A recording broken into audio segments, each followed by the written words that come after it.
Subscribe कीजिए ध्येय IAS channel को और बेल आइकन को दबाइए लेटेस्ट वीडियो सबसे पहले देखने के लिए।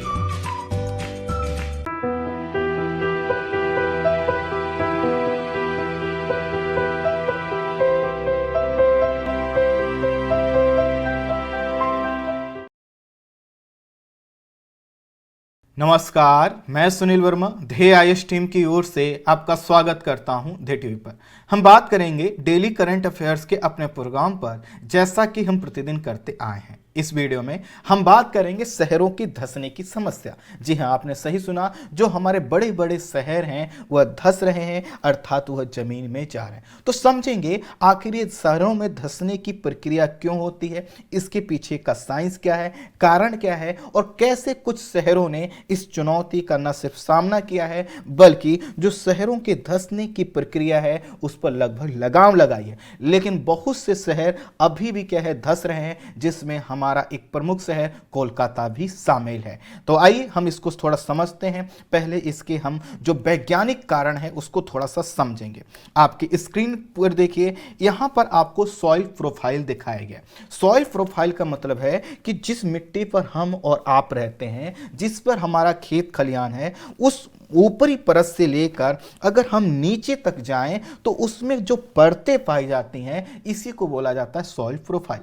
मिट्टी क्या है? मिट्टी दरअसल जब चट्टान है, किसी प्रकार की चट्टान जब टूटती है और टूटकर बारीक कणों में निर्मित होती है, उसी में जब कुछ जैविक अवशेष मिल जाते हैं तो इसी को कहते हैं हम मिट्टी है। और इसी मिट्टी में हम क्या करते हैं, जो हमारी एग्रीकल्चर एक्टिविटी है, जैसा कि आप यहाँ पर देख सकते हैं, इसको करते हैं, इसी पर हम आवास बनाते हैं। लेकिन ये जो मिट्टी की आंतरिक परतें हैं, यह हमारे लिए काफी महत्वपूर्ण होती है। अब थोड़ा सा कुछ चीजों को समझिए। जैसे यह जो मिट्टी की परत है, यह मिट्टी, जैसा कि हमने कहा, कुछ बारीक कण है, चट्टानों के टूटे हुए कण। अब मिट्टी में क्या होता है, छोटे छोटे कण होते हैं। जैसे आपने खेतों में देखा होगा, जो आप मिट्टी है उसको आप जब खेतों में जुताई हो जाती है तो उसको देखेंगे तो उसमें कण होते हैं। तो जो मिट्टी के कण होते हैं, इन्हीं के बीच में क्या रहता है, आपने देखा होगा, पानी की उपस्थिति रहती है। इसी में क्या होता है, हवा की उपस्थिति रहती है। इसी के कारण से तो इसी की वजह से तो क्या होता है, वहां पर जो मिट्टी में रहने वाले जीव हैं वह अपना विकास करते हैं। आपने एक चीज और देखा होगा, जो ग्राउंड वाटर है, आखिर वो ग्राउंड वाटर कहां से आता है? ये जो छोटे छोटे मिट्टी के कण हैं, इसी में जो पानी भरा रहता है उसी को आप निकालते हैं और उसी को कहते हैं ग्राउंड वाटर। कुल मिलाकर ये जो मिट्टी के कण हैं, ये मिट्टी के कण एकदम सघन नहीं होते। जैसे कि अगर हम देखें तो एक आप इग्नियस रॉक्स अर्थात आग्नेय चट्टान ले लीजिए।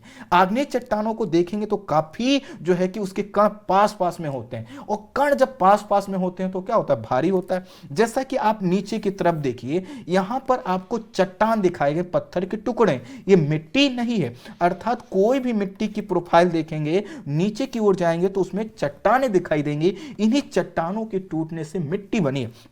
अभी जो पत्थर है, जो टुकड़े हैं, आग्नेय चट्टान है या फिर कांतरी चट्टान है, इसमें आप देखते हैं इनके कण बहुत पास पास में होते हैं और इसमें क्या होता है, पानी जो है कि प्रवेश नहीं करता, और करता भी हो तो बहुत ना के बराबर। लेकिन जो ऊपर हमारी मिट्टी की परतें हैं, इसमें क्या हो, ना सिर्फ पानी प्रवेश करता है बल्कि उसमें संचित रहता है। इसीलिए तो हम देखते हैं कि एक बार हम क्या करते हैं, एग्रीकल्चर के लिए अगर पानी का सिंचाई कर देते हैं, लंबे समय तक बनी रहती है। यहीं से हम ग्राउंड वाटर करते हैं।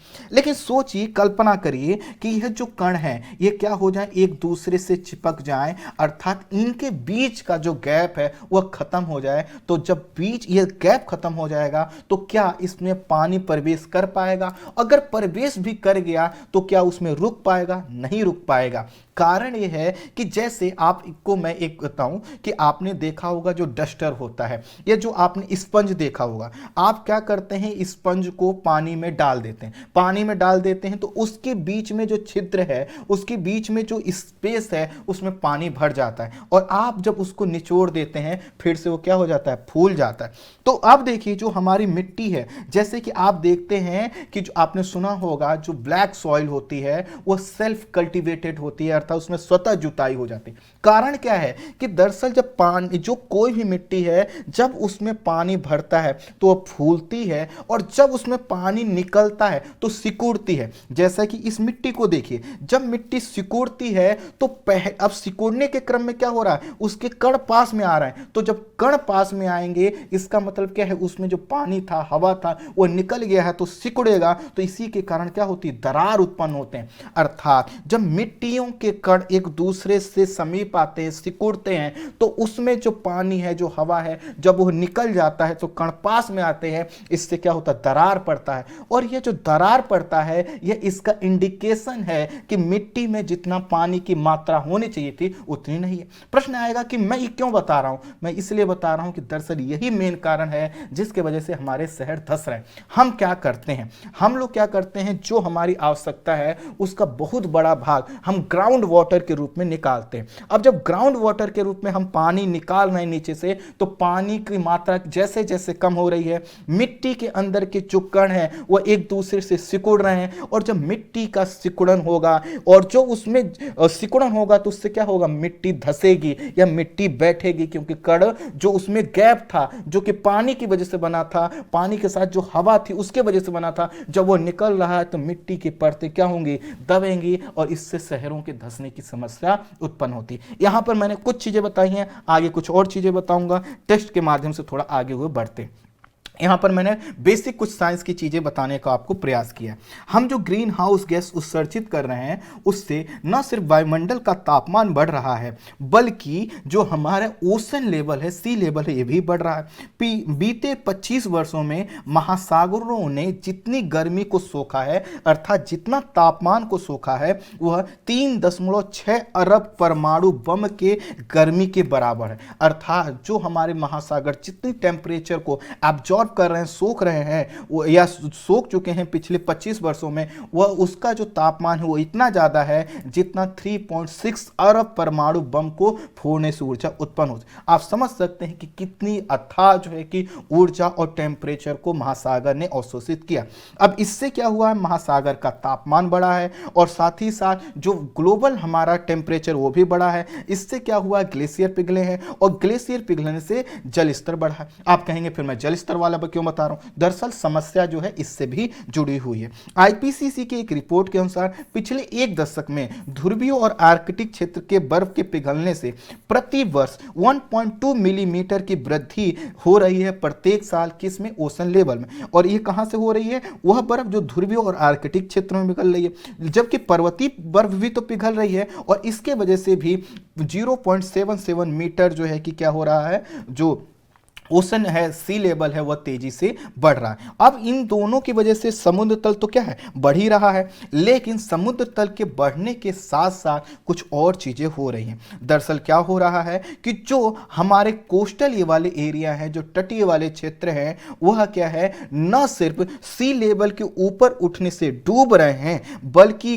क्या है, कुछ शहर हमारे धंस भी रहे हैं। और जो धंसने की प्रक्रिया का जो संबंध है, यह ऊपर जो मैंने चीजें बताई उनसे भी है। देखिए पहले शहर कौन से, न्यूयॉर्क है, जो है कि अबिजान है, जो कि आइवरी कोस्ट का है, एम्स्टर्डम है, जो है कि कलकत्ता है, मियामी है, एम्स्टर्डम यहाँ पर लंदन गलत लिखा है, नीदरलैंड होगा, मियामी है, संघाई है, वेनिस है, मुंबई है, न्यू ऑर्लियंस है, जकार्ता है, मनीला है, सैन फ्रांसिस्को है, मैक्सिको सिटी, ये आदि शहर डूबने और धसाव की समस्या का क्या कर रहे हैं, सामना कर रहे हैं। दरअसल हो क्या रहा है कि जो समुद्र तल है, जो समुद्र का जल है, जिस स्तर से तेजी से बढ़ रहा है, वहीं कुछ उसी समय जो तटीय और डेल्टा वाले जो शहर हैं, उससे भी तीव्र गति से धंस रहे हैं। दो तरह की समस्या कि पहले यहां पर कोई अगर मान लेते हैं यह शहर था, तो यह शहर के करीब में जो ओशन था, ओशन लेवल था, वो तो बढ़ ही रहा है, दूसरी ओर ये धंस भी रहा है,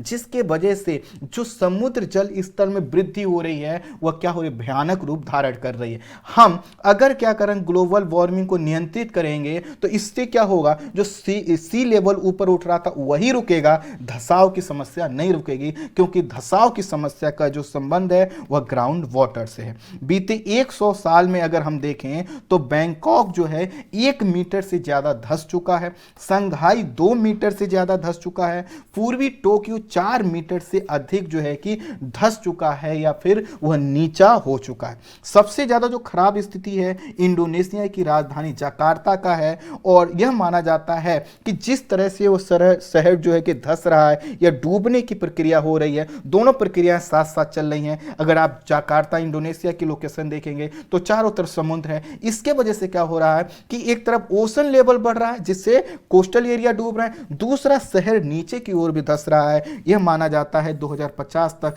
जकार्ता का लगभग पूरा कोस्टल एरिया डूब चुका होगा, धंस चुका होगा।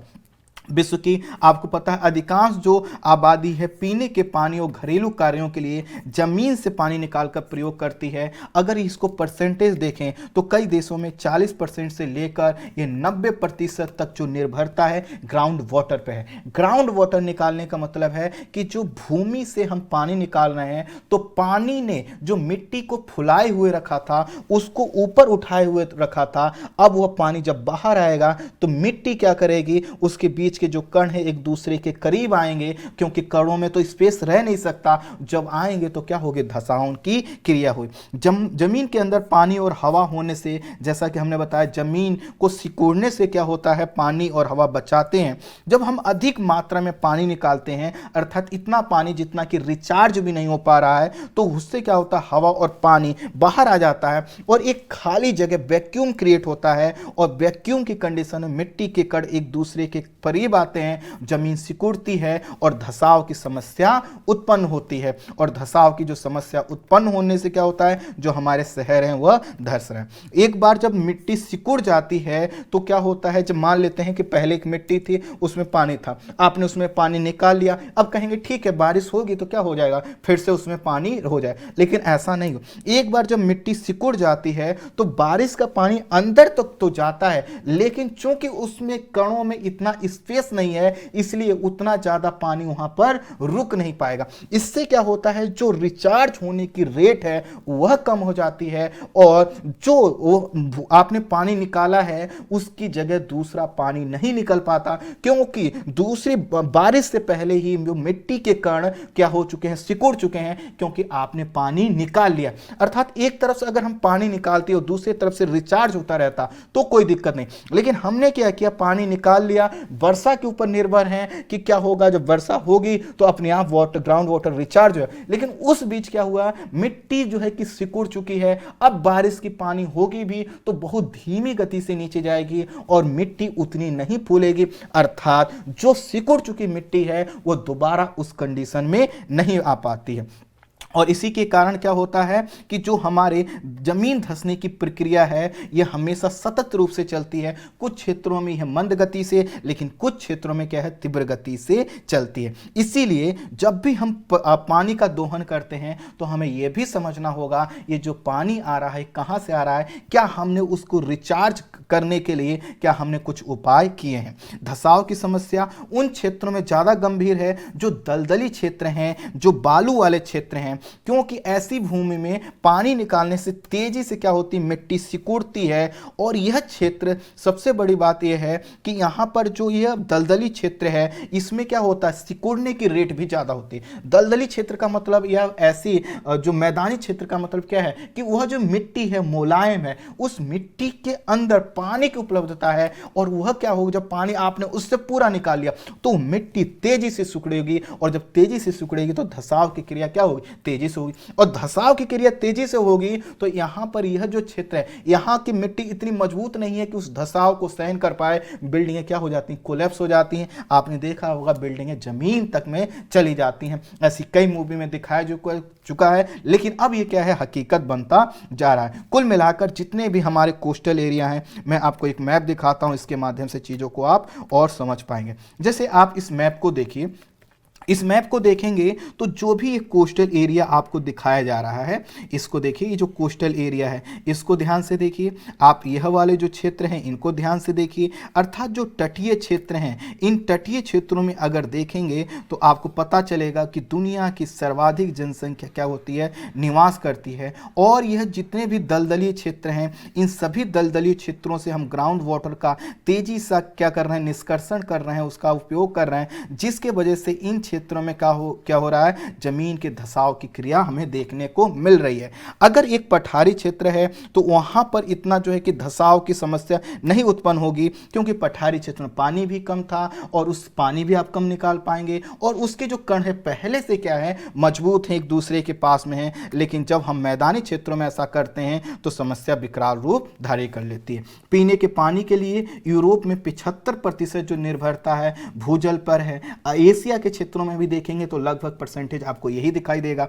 अमेरिका में तो सिंचाई के लिए भी निर्भरता भूजल पर है। जकार्ता में जो कि 40% जो है कि आबादी इसी पर निर्भर है, और ये जकार्ता की तो कंडीशन इतनी खराब है कि 2050 तक हो सकता है वहां पर जो है कि जो शहर हैं, प्रमुख शहर, वो धंस चुके हों। अफ्रीका के कई तटीय क्षेत्रों में, कोस्टल एरिया में 60% से लेकर 70% आबादी इसी भूजल पर निर्भर है। देखिए कुछ आंकड़ों को बताता हूं, फिर मैं एक और कॉन्सेप्ट बताऊंगा कि आखिर ये समस्या क्यों उत्पन्न हो रही है। 1968 में टोक्यो शहर जो हर साल 24 सेंटीमीटर की दर से धंस रहा था, इस समय वहां पर क्या हो रहा था, रोजाना 33 करोड़ गैलन पानी निकाला जा रहा था। टोक्यो ने हालात पर काबू पाने के लिए कठोर कानून बनाए और जो ग्राउंड वाटर के उपयोग की लोगों की स्वतंत्रता थी उसको रोका, और अब यहाँ पे क्या हुआ, ग्राउंड वाटर का कम उपयोग करने से क्या हो रहा है, धीरे धीरे जो धसाव की समस्या थी वो रुक गई। लेकिन एक ध्यान दीजिएगा कि वो ऊपर नहीं उठ सकता, क्योंकि ऊपर उठने के लिए मिट्टी है ही नहीं। मिट्टी में जब एक बार सिकुड़न हो चुकी है तो दोबारा उतनी नहीं फूल पाएगी, क्योंकि ऊपर से भी तो क्या है, दबाव है। मैक्सिको सिटी करीब 2 करोड़ आबादी को जल आपूर्ति के लिए भूजल का प्रयोग कर रहा है, जिससे कुछ क्षेत्रों में वहां पर जो धसाव की समस्या है 30 सेंटीमीटर यानी 1 फुट हर साल हो गई है। आप समझ सकते हैं कि शहर कितने दिन आपको अस्तित्व में दिखाई देगा। ऐसी ही कुछ समस्या संघाई है की थी। संघाई ने समस्या को रोकने के लिए दूसरे स्थान से पानी लाकर क्या किया, अपने झीलों और तालाबों को भरा, जिससे क्या हो रहा है, जो जल स्तर तेजी से नीचे गिर रहा था उसमें अब क्या है, कमी आई है और धंसने की गति थोड़ी सी कम हुई है। अमेरिका के कई क्षेत्रों में धसाव की समस्या को रोकने के लिए उपयोग किए जा चुके पानी को साफ करके पुनः झीलों और तालाबों में भरा जा रहा है, जिससे जिस रेट से हम ग्राउंड वाटर निकाल रहे हैं उसी रेट को क्या किया जाए, रिचार्ज होने के लिए मेंटेन किया जाए। लेकिन जो शहर जितना धंस चुका है वो ऊपर नहीं उठ सकता। इसी तरह से जो वर्जीनिया प्रांत का हैम्पटन रोड्स इलाके में धसाव की दर में क्या हुई है, यह जो अप्रोच अमेरिका ने अपनाया उसकी वजह से कमी आई है। कलकत्ता भी इस समय इस धसाव का सामना कर रहा है। हर साल यह कुछ मिलीमीटर की दर से नीचे धस रहा है। घरेलू पानी का जो यहां पर भी मुख्य स्रोत है वह क्या है, भूजल भी है, और इसके वजह से क्या हो रहा है, कई घरों में धसाव की समस्या देखी जा रही है। दरारें उत्पन्न हो रही हैं, और ये जो दरारें हैं ये क्या कर रही हैं, संकेत हैं कि जमीन क्या हो नीचे जा रही है। अब आप प्रश्न करिए कि आखिर क्या ये कोलकाता की समस्या है? मैं कहूंगा नहीं।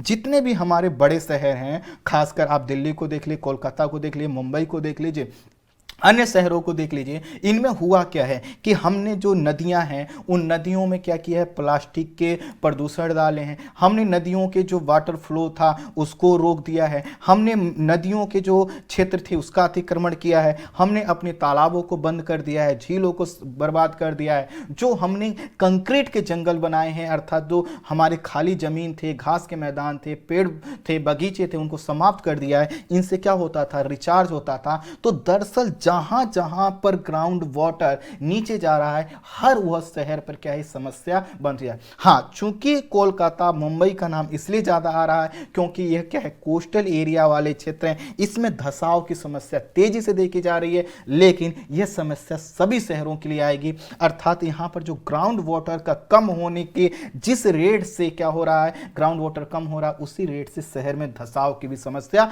देखी जा रही है। हाँ, ये जरूर है कि ये जो रेट है धसाव कि ये हर क्षेत्र में अलग अलग होगा, या इस पर मैटर करेगा वहाँ पे मिट्टी कितनी है, वहाँ पे नदियों का जाल अभी कितना बचा है, कितना वहाँ पर ग्रीनरी है, प्लांट्स हैं, घास के मैदान हैं, झील है, तालाबें हैं। कुल मिलाकर नीति आयोग ने भी अपनी रिपोर्ट में कहा है कि 2030 तक जो है कि हम भूजल के सबसे बड़े संकट का सामना कर रहे होंगे। और ये जो भूजल का संकट है, ये संकट क्या करेगा, लोगों की निर्भरता ग्राउंड वाटर पर और बढ़ाएगा, और इससे क्या होगा, आने वाले समय में लोग अपनी आवश्यकताओं के लिए ग्राउंड वाटर का जरूर प्रयोग करेंगे, लेकिन वह जो जमीन धंसने की समस्या है जिसको हम अभी सीरियसली नहीं दे रहे हैं, वह काफी घातक हो सकती है। आने वाले समय में ही रिपोर्ट्स बताती हैं कि बिल्डिंगें, खड़ी खड़ी बिल्डिंगें कोलैप्स हो सकती हैं। भूजल में गिरावट का एक प्रमुख कारण कोलकाता में देखा जाए या अन्य महानगरों में देखा जाए तो बताया जा रहा है कि जो लोग हैं जिनके पास पैसा है वो बोतल बंद पानी के उपयोग पर निर्भर हैं। उनको लगता है कि बोतल बंद पानी से वो अपनी आवश्यकता, लेकिन ये जो बोतल बंद पानी की कंपनियां हैं, फैक्ट्रियां हैं, आपको जानकर आश्चर्य होगा कि यह 1 लीटर स्वच्छ पानी को उत्पादित करने में कितने लीटर जो है कि पानी जो है कि वेस्ट करती हैं। और ये पानी कहाँ होता है, नली जो नाले हैं उसके माध्यम से होते हुए यह बर्बाद हो जाता है, क्योंकि हमने अभी ऐसा कोई मैकेनिज्म नहीं अपनाया है कि जिससे हम ग्राउंड वाटर को रिचार्ज कर सकें।